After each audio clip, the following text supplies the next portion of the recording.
God save us from accidents, engine failure.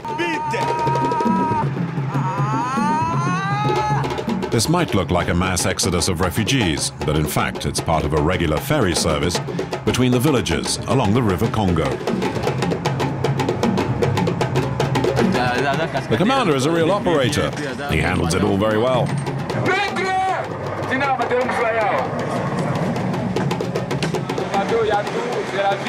There's everything on the boat: life, births.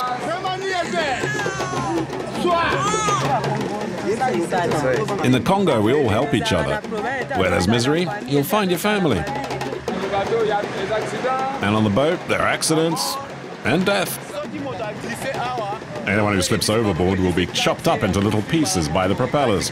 Instant death. 2,000 passengers are jammed, one on top of the other, for the 2-week-long journey. I have nothing. I have no more food. All I have is the river water.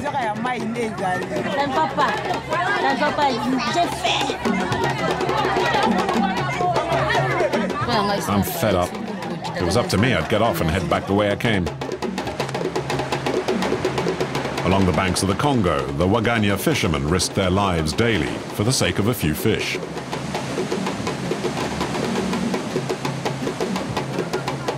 God bless the river, which feeds us and allows us to survive. The River Congo is sacred.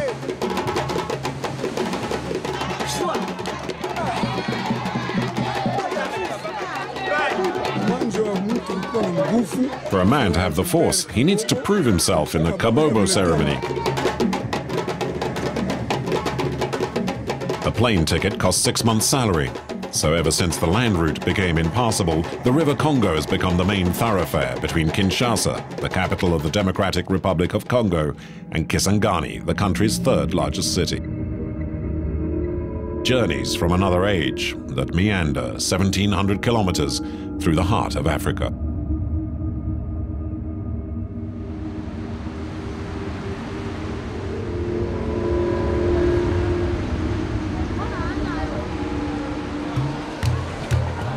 To all appearances, this is a junkyard, but it is, in fact, the port of Kinshasa, one of the biggest cities in Africa.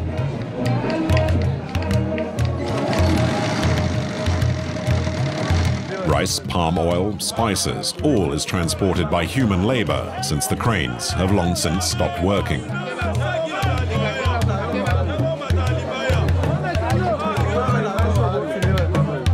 Amidst the tangle of boats is the Bemani, a freighter that also takes on passengers for whom there are no cabins on board.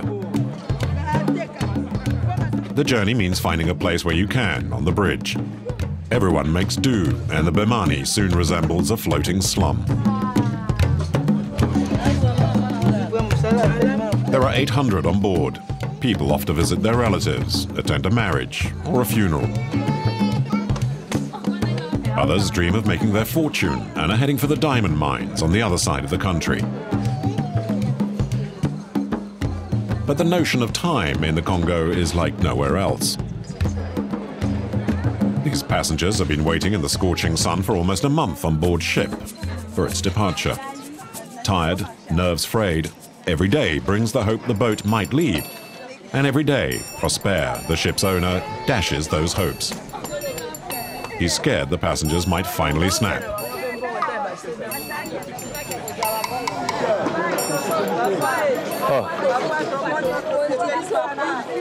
Listen, by the grace of God, we can finally head off this evening. You don't think I'd just leave you all in this fix? You may be able to sleep at night, but I can't. I've even lost 10 kilos.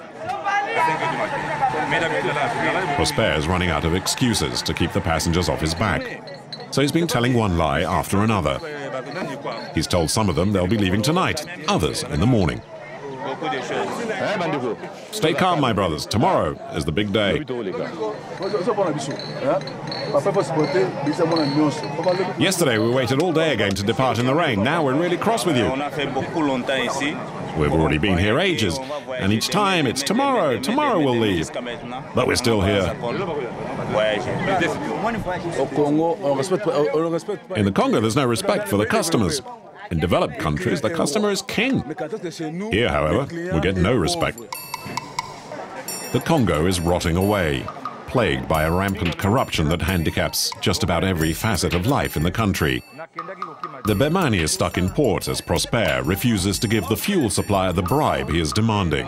The result, mysteriously, is that no more fuel tankers have apparently been available for a few weeks. If you give the money, then everything will go quickly. This is the Congo.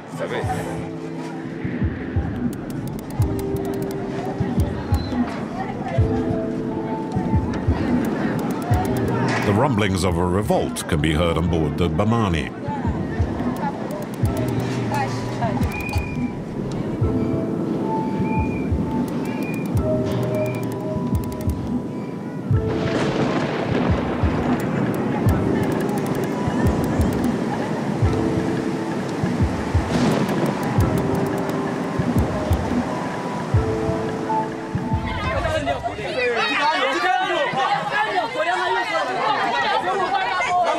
The latest is that the fuel will not be available until the following day. Prosper tries his best to quieten the angry crowd.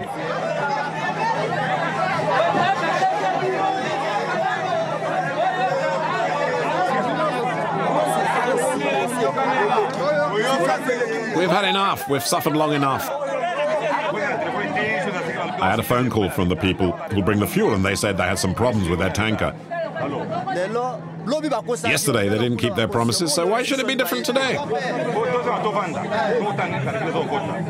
They had delays, but the tanker will arrive.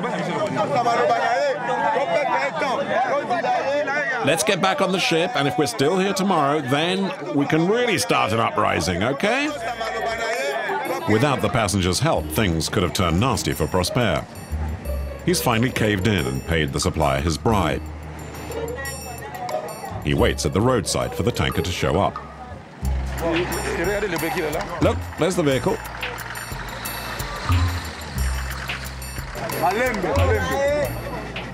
Mind out, watch your hands. Okay, steady, kid. Steady, grab it properly. Eager to leave, the passengers lend a hand with the fueling, which involves 30 cans of petrol, each with 200 litres.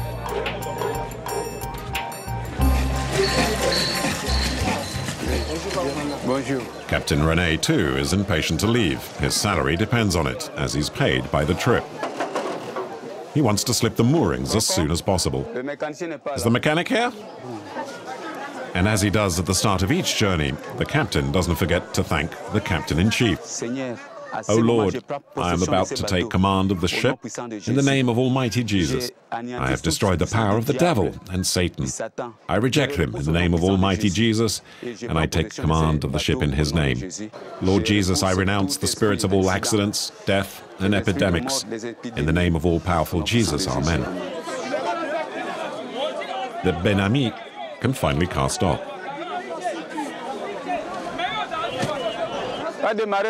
Any mechanics over there? The two engines have lain idle for several months.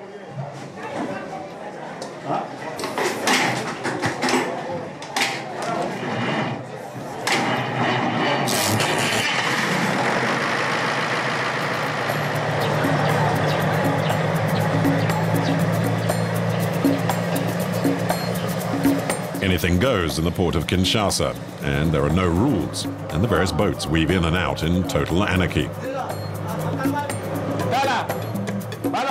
See that cable? Take it off and put it over there. About 10 other boats are circling close by the Bemani.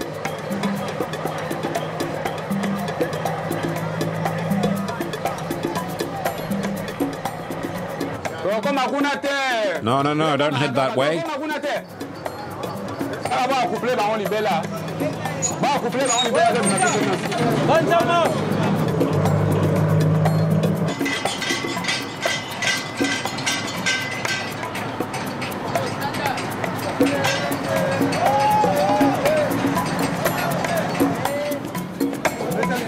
The Bemani is nearly 100 meters long, so to help it maneuver, the crew are using cables on both sides of the ship.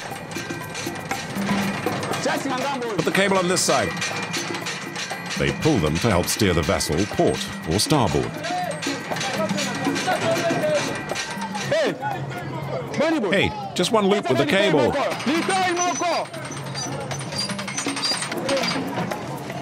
It's a highly risky maneuver for the passengers on the bridge. The cables are so taut, they are close to breaking point.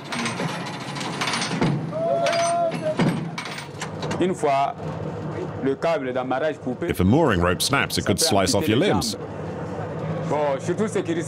We need to keep the passengers safe. If there's a violent movement, it could knock them over just like that. We have had injuries, and even some people killed.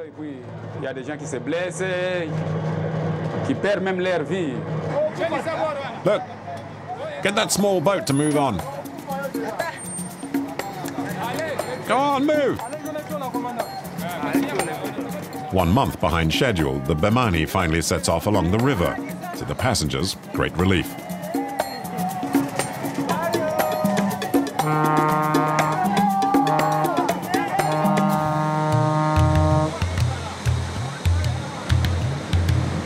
As it leaves the port, 2 barges come alongside the ship to form a water convoy. Altogether, 1,700 people are on board, and the Bemani has essentially become a floating town.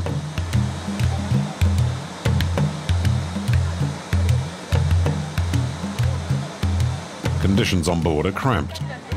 The first arrivals have set up camp in the middle of the bridge. Almost first-class accommodation compared to the others, who will have to remain seated for the next 3 weeks, as there's no room even to stretch out. Worse still, some are perched precariously just inches from the edge of the deck.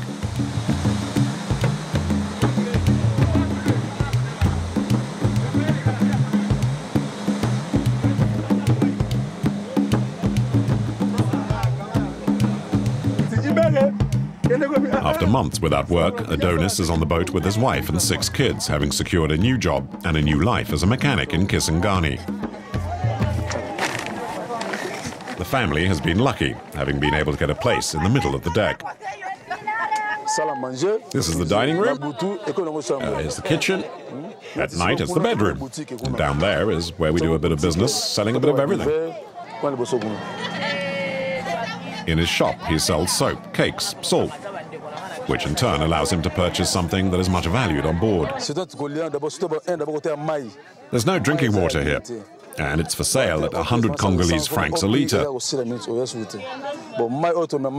If you drink the water from the river, you might catch something. We only use it for washing. It's too unhealthy otherwise.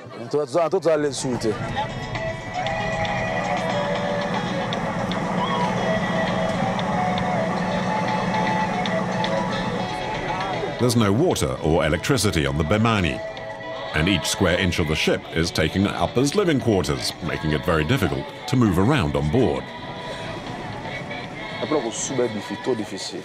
The biggest problem is getting washed. You need to be an acrobat to get through. Here, look, there are at least 6 or 7 families that are sleeping here. Adonis's camp is on the opposite side to the showers on the other end of the ship. Going to get washed is like an assault course. Under a truck, past hundreds of people. Crossing many obstacles.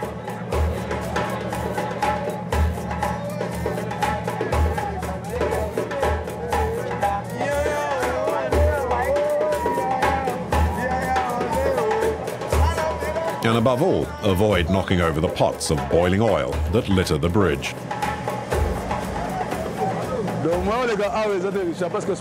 There's no way through here. Any mistake, and you'll fall over.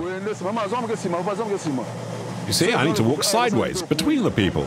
If you fall, you trip, you fall, you slide, you fall. Adonis finally makes it to the showers.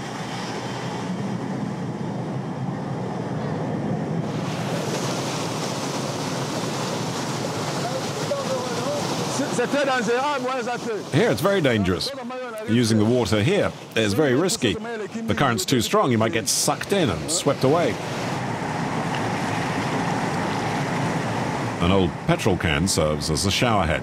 As for the toilets, you need to be brave to step inside. In the back is the men's shower. After you've washed, you let the others go in so they can also wash. To do your business, it's here. You step halfway over the guardrail, you squat like this, and you do your business. That's what you need to relieve yourself. If anyone slips, they'll fall under the propeller and get sliced up. He'll die all chopped up in little bits. I've seen it myself. People who've fallen in and got chopped into bits.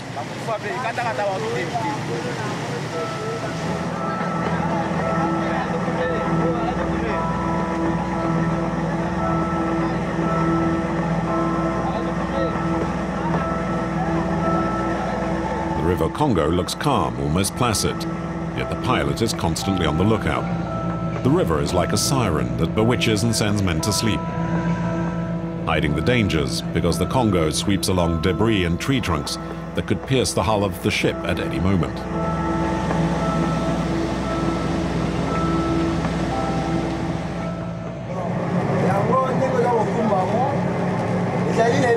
Steering a ship is a bit like driving a truck, except on the river you need to stay this side, because there are no markers here that indicate rocks. So it's up to the captain to guide us through. No markers and virtually no navigation charts to help the pilot. But Captain René knows this river well and is the only person on board who knows exactly where the rocks and the wrecks are.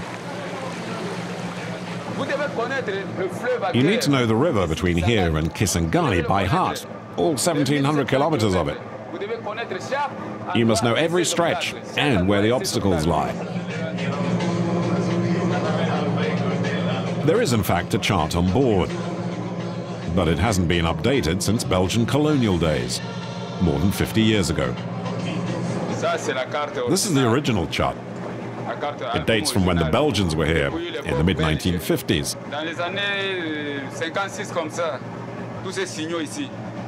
These were the markers, but they no longer exist.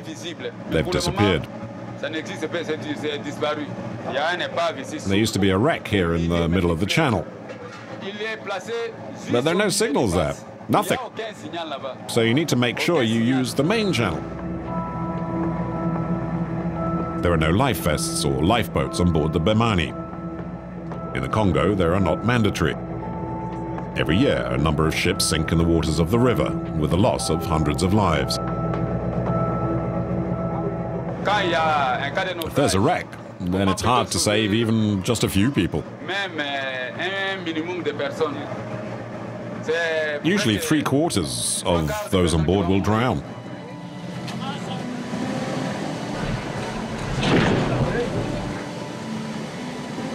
The Bemani has been struck by a tree trunk, which has breached the ship's hull. One of the holes is flooded and spilling over, and the extra weight threatens the ship's balance. The passengers, however, seem to be unconcerned.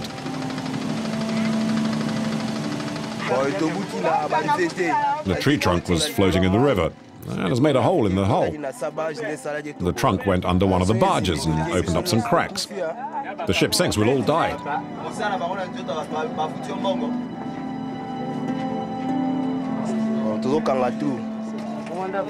We're trying to plug the hole, where the hull was damaged with cement, to stop the water coming in.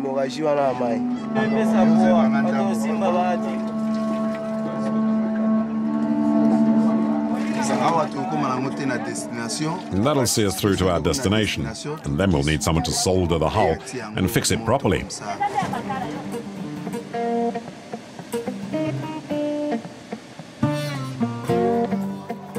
After 2 days on the river, the ship reaches the village of Maluku. Dozens of canoes have been waiting for weeks, filled with passengers and goods waiting to get on board. The Bemani is too big to pull up, so it slows down, and everyone tries to scramble on board as best they can. How am I meant to get through? You see I'm stuck. Yeah, you can go that way, look. Hurry up, I'm not leaving without getting my stuff on board. When it left Kinshasa, the ship was already overcrowded. But amazingly, almost another 200 people managed to clamber on board.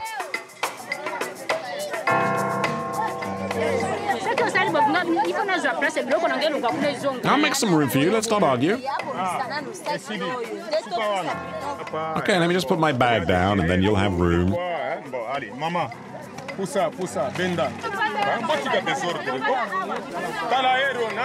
Stop your bickering. Put your packages over there. There's always more of them. They keep coming. And where are they going to put the people? They'll try and get on later. Who knows? They keep telling them to climb on board, but there's no room because of those who are already here. I need to check up on everybody. Ticket check. An almost impossible task since the ship is now packed with almost 2,000 passengers. The new arrivals have melted into the mass. The crew now has to track down the illegal passengers. Only 3 people have paid here. The rest of you, out. The journey costs 40 euros, which is a month's salary in the Congo. As a result, many try and sneak a free ride. Josiane is the ship's cashier and despairs she has barely sold a ticket since the departure from Kinshasa. There are a lot of people on board. Hard to say how many. But about 2,000, maybe more. And only 36 have paid.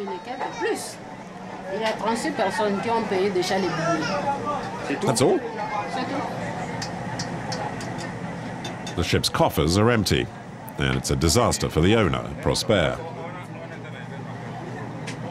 There are some dishonest people. They scream and shout and make a fuss, but don't want to pay. They need a receipt.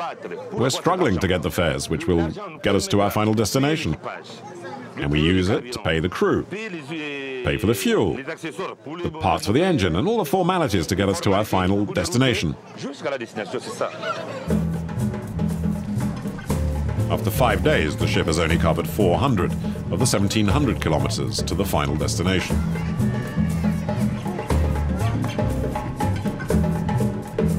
Nobody on board really knows when they'll finally arrive. It might be a week, 2 weeks, or even a month. It's one reason why the passengers refuse to buy a ticket. They need the cash to feed themselves.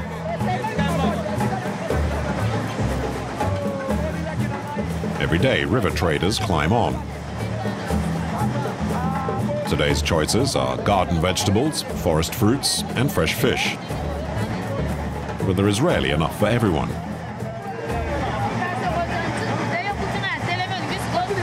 Hey, I'm here ahead of you. Stop pushing. Don't push.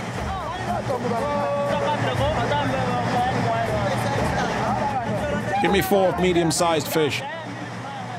So they barter food in return for batteries, medicine, and clothes.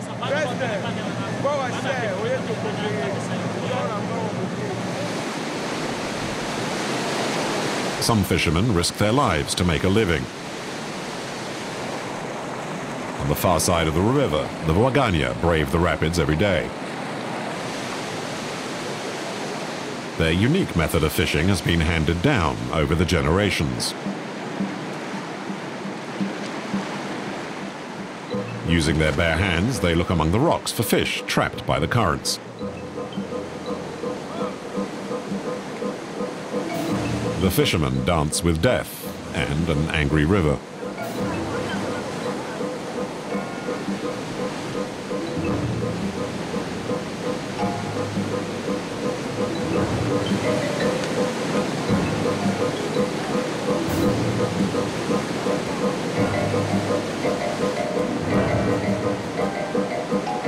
Gilbert's family have been fishermen for generations. Without the river, he'd be nothing. But there's a price to pay.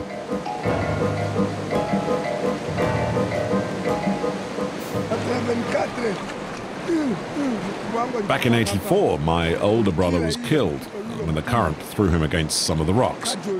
His name was Kajoli. My little brother, Puma, was killed in the same way.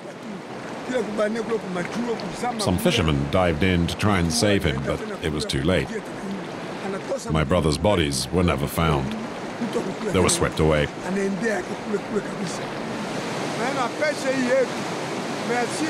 That's the pain of being a fisherman.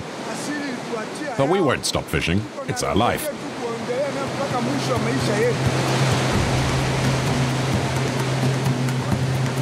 So as not to have to dive in the rapids too often, the fishermen have devised a snare fashioned from wood. It works well, and the men will later share the day's catch between them.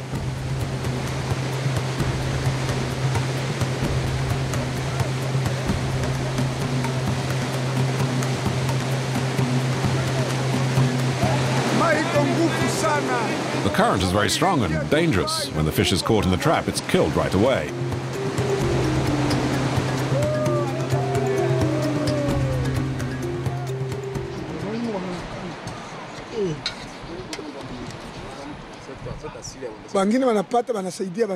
When we go fishing, we sell part of what we catch, but the rest is to feed our families. The money we make from selling fish is for the women and children, so they can pay for the school.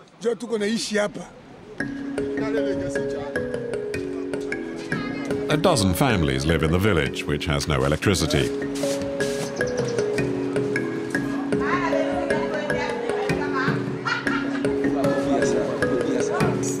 Gilbert proudly shows off his own little family. With my first wife, we had 6 kids. I married her in '82. My second wife I married in '86, and we had 3 children. And with my third wife, whom I married in '88, we had another 4. The 17 members of the clan live in this ramshackle house. Inside, there's barely any furniture apart from a bench and a chair.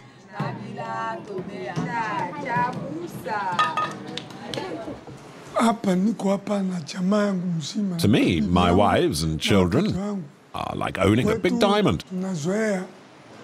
Our ancestors were the same. If you only had one wife, you'd feel bad. You need to have a second and a third wife too. Then you'll be okay. As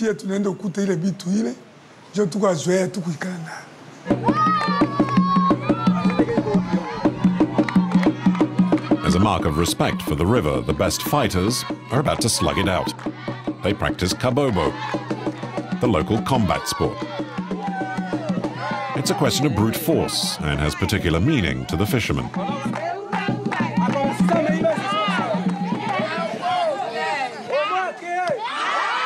Kabobo is a way to build up your strength and to take on the river currents. Without it, there's nothing you can do. That's why we teach Kabobo to the children. Now, don't be scared of him. Don't be scared. Be aggressive. Once you get hold of him, pull him, pull him. You need to use your legs for support. Understood?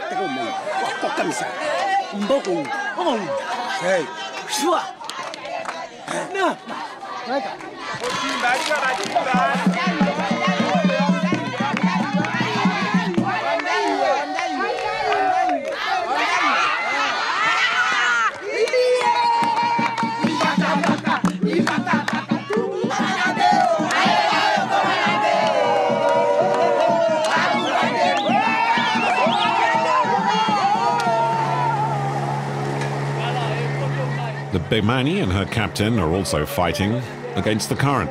After a week, they've made only 500 kilometers. The journey is turning into an epic.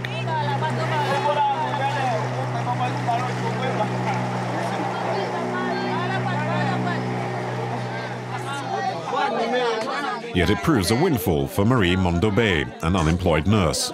A combination of the weather and the worsening sanitary conditions is starting to make people ill.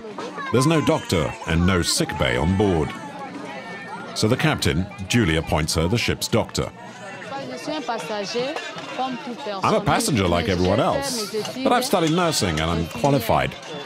I finished studying in 2003 and got 62% in my final exams.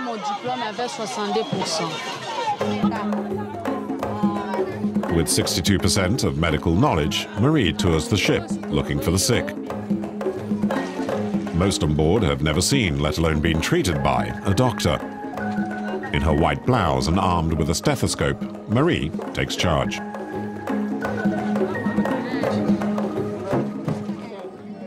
This 18-month-old girl has been feverish for several days. Marie first diagnoses malaria, but then changes her mind. I need to treat her for typhoid. It's serious, it can kill. It destroys the intestines. The medicine I have for typhoid costs €1 a bottle. I'll pay you, madam, but it's just that I can't sell any of my merchandise. Nobody wants any. But your daughter has typhoid. Don't you have anything cheaper? Please treat her. We're all in the same boat here. I'll pay you later.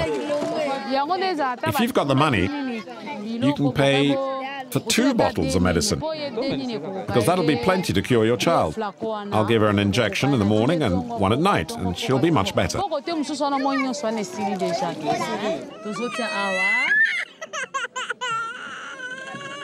The parents don't have enough money to pay for the medicine, but Marie won't charge them for the first treatment.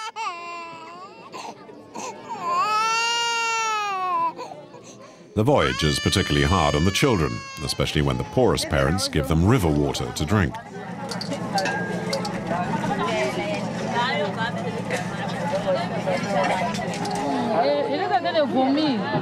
He's vomiting. We need to stop that. When I use the stethoscope, I can tell what the different sounds and coughs indicate. If you tap the chest, then you hear a tam-tam, boom boom, sibilant and capita. Now, the case of typhoid, I administer medicine for the nausea and vomiting.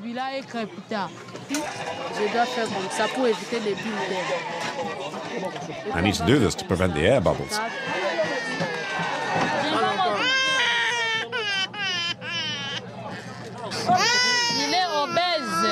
He's obese, so the veins are difficult to locate.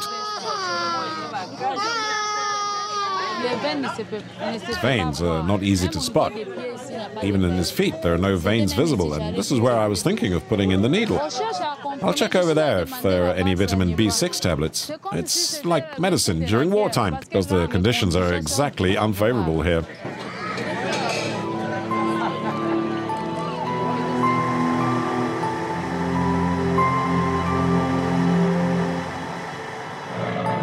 Nine days on the river, and the Bemani is about 6 days behind schedule. So late that those who are sick won't be able to wait for proper medical treatment in Kisangani. Captain René has just crossed into the equator region, an invisible border, but one that worries him nonetheless.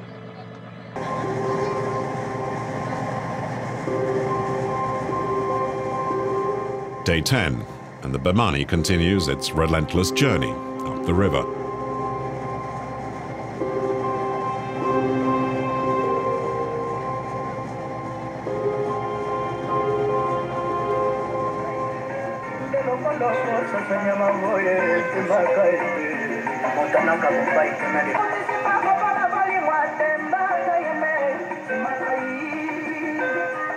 Every evening, René makes the rounds of his ship to check on his capital, as he likes to say.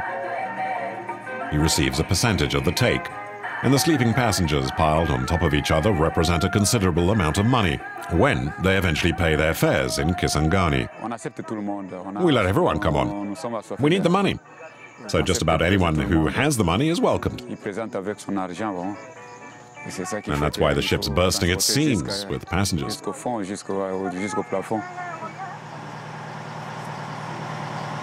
The passengers are so exhausted that even the threat of a rebel attack can't prevent them sleeping. Most are unaware of another danger. There's so little room that some are sleeping where the hulls of the vessels are fastened together.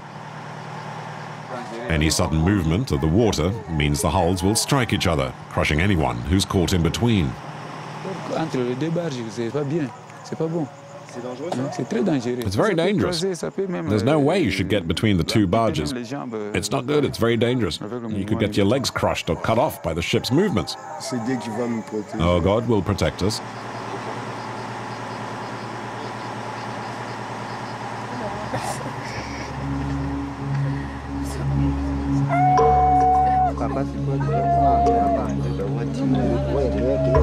It's 3 in the morning, and Marie, the nurse, has been urgently summoned. There's no needle size 5 or syringe, nothing. Anyone else have syringes? We need a thinner thread.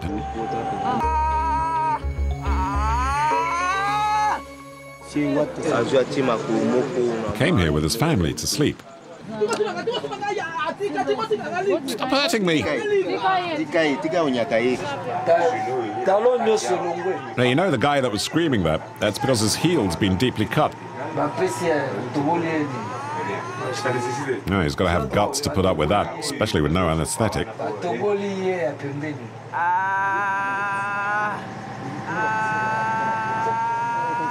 Just one more stitch to try and keep the shape.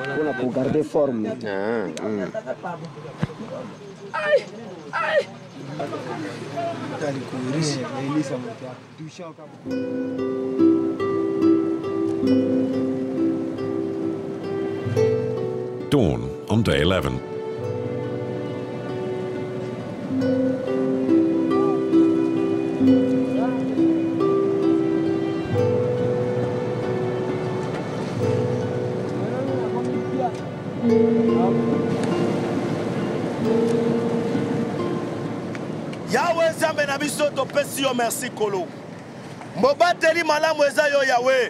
Oh Lord, spare us from accidents, engine problems, and any other breakdowns.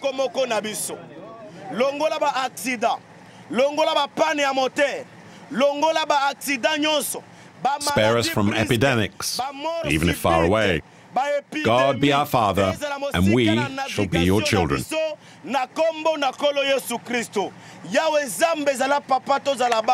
Hallelujah, amen.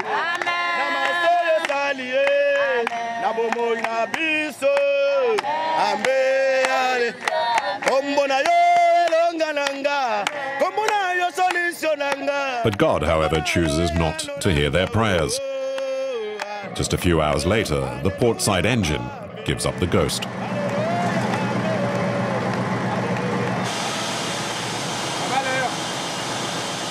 Leon, make the ship list this way. And make sure it starts to list over this way. And have a good look around the engine room.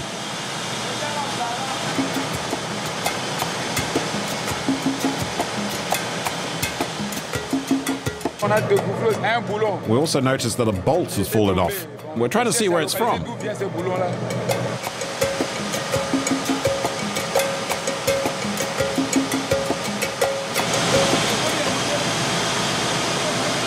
haven't seen anything. Nothing's fallen through into the casing. Our engineer checked, but didn't see a bolt missing. Well, it happens sometimes. Small parts do fall into the engine. Yeah, look at this piston. It might break down again. It worries me before we start up. We need to lift the casing and test it.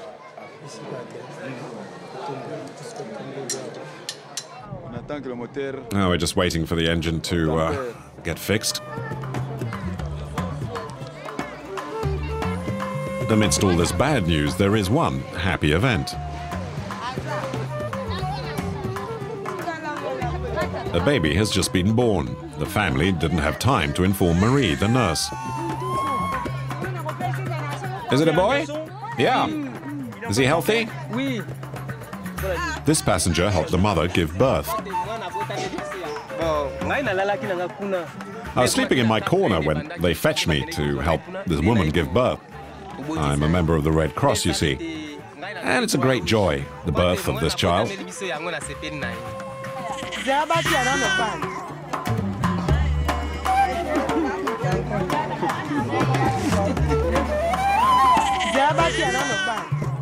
The mother looks a little lost. It's been a long, hard journey, just getting onto the ship.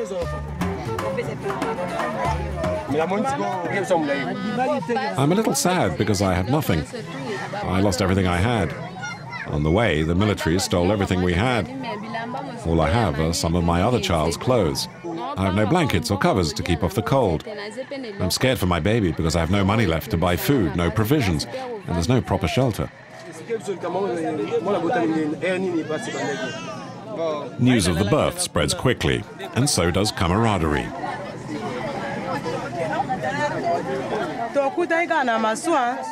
When we saw her in that state, we all wanted to do something to help, even if we're not family. That's the way it works in the Congo. We all help each other. Family comes with misery, whether you have a family or not. Where there's a problem, there's a solution. During the course of the journey, 2 more babies will be born. Even if they've seen it all before, the sailors are still touched by the births. I often see it, and every time it's wonderful.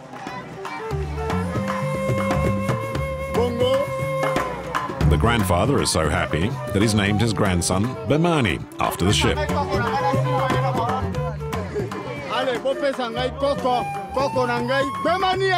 Give me my grandson, Bemani Albert.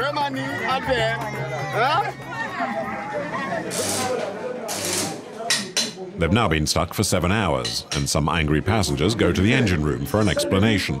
We're not cattle, you know. Yeah, maybe, but get out of here, please.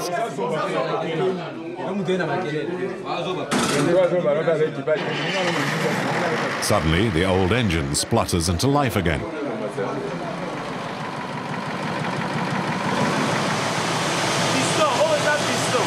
This is the piston, and this one is in good condition. And this part, you see, this one's dead, burnt out. In an effort to make up for lost time, Captain Rene takes some enormous risks. He's decided to carry on sailing at night time, along the most dangerous stretch of the river, somewhere he usually navigates only by day. Here, the danger is constantly shifting, always on the move. The Bemani heads into the darkness with a large torch as their only source of light.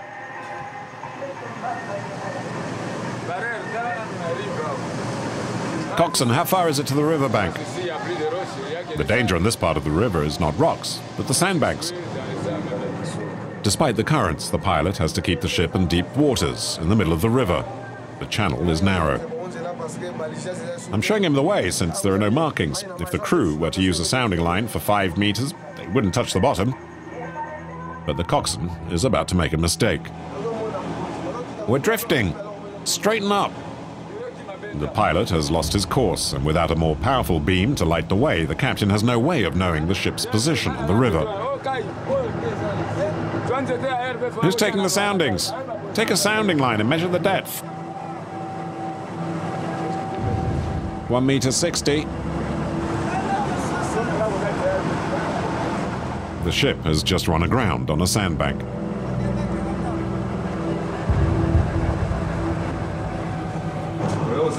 Now we're getting more and more stuck. Can you hear me? Is the ship making any headway? I think we're really stuck fast. That's where we hit the bank. And it's that side that's stuck in the sand now. The communication system between the captain and the crew resembles the voyage itself. No radio, and the sailors 100 meters away can't hear the orders.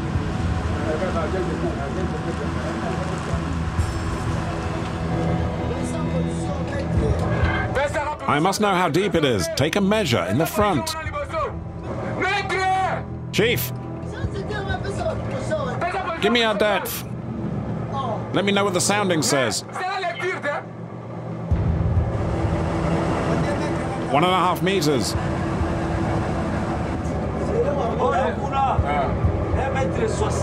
1 meter 60. This way. It's shifting. Only the front is still stuck. The best thing would be to detach the small boats and this part there.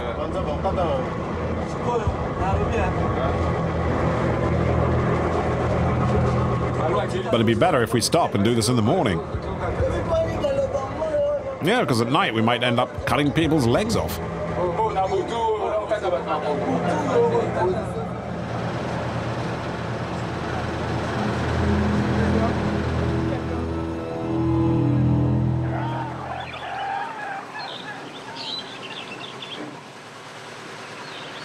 Daybreak the next morning, and the situation is hardly reassuring.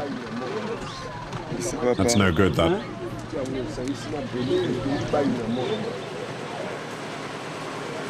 Throughout the night, the ship's bow has become well and truly stuck in the sand.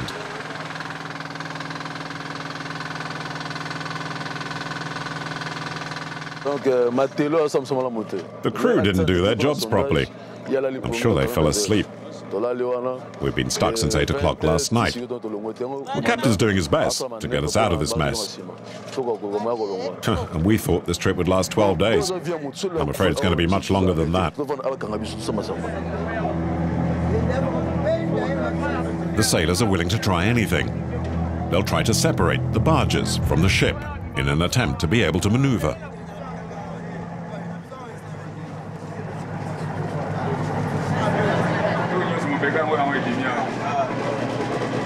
One of the barges is in front. It just needs a push to get it free.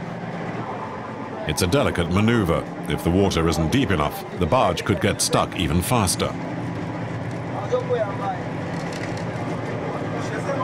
The depth's just been checked. It's 1.80 meters. That's fine. It's enough water. You need to go round the sandbank to get the barge back, and hurry. We've wasted enough time already.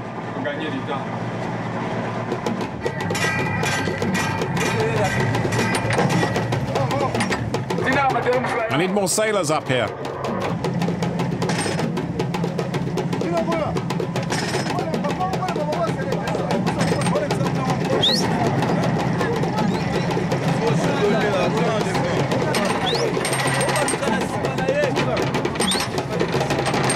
Pass the sounding line over. I can see the sand and we're dangerously close. Let's get going.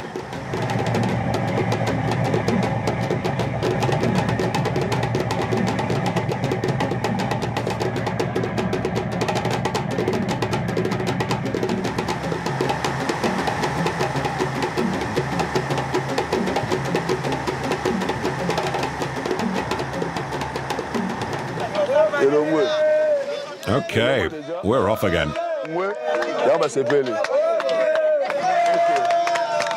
Look, everyone is applauding the crew who got us clear. They're singing their praises. Everyone's happy. Now it's up to the captain to make up the time. We're clear of the sand. Captain's a real operator. He handled it very well. He's a real fighter.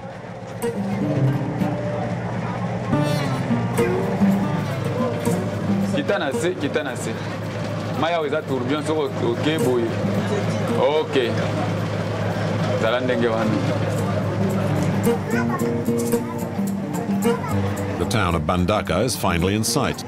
It marks the halfway stage of the journey. It's taken Captain René 12 days to reach this far. It's about the same time it should have taken to reach the final destination. We've still got another 1,000 kilometers to do.